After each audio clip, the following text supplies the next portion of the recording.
nagdadala ng kapayapaan. Kung marunong magpasalamat, dumarami ang biyaya. Bakit pipiliing tumalikod samantalang puno na ng grasya ang buhay? Hindi madaling maging taong mapagpasalamat. Kailangan ng tiyaga at kababang loob. Isang tabi ang sariling pagmamataas. Ang pasasalamat ay maganda, nagbubukas ng landas ng biyaya. Pinapawi ang pagod ng puso. Ngunit kung piliin ang landas ng paglimot, mas nagiging mabigat ang buhay. Parang walang katapusang pasanin. Hindi lamang dito sa mundong ito, pagdating ng pag-alis sa daigdig,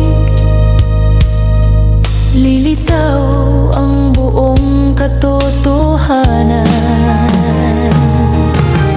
Ang pasasalamat ay maganda sa gitna ng dilim, nagiging ilaw ng gabay. Ang pagsisisi at luha ng dugo, wala nang saysay kapag huli na ang lahat. Kayamanan, kapangyarihan at papuri, hindi magiging sagot sa harap ng walang hanggan. Sundin ang tinig ng iyong budhi, doon nagsasalita ang Diyos. Sa katahimikang tapat, ang budhi ay ilaw ng katotohanan. Kahit tabunan ng kasalanan, patuloy pa rin nagniningning.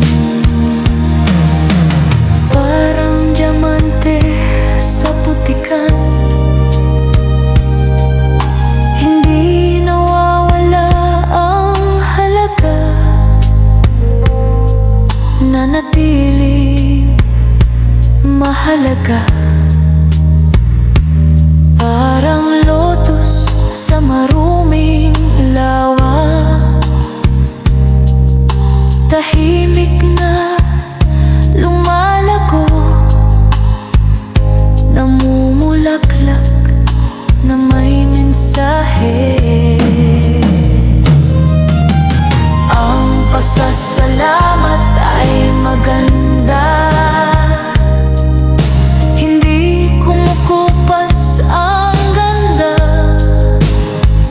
Laging namumukadkad, hindi kayang burahin ng panahon ang liwanag ng pasasalamat.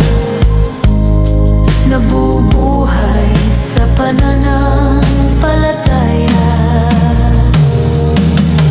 Bawat hinga ng pasasalamat ay isang tapat na panalangin tungo sa tunay na kapayapaan.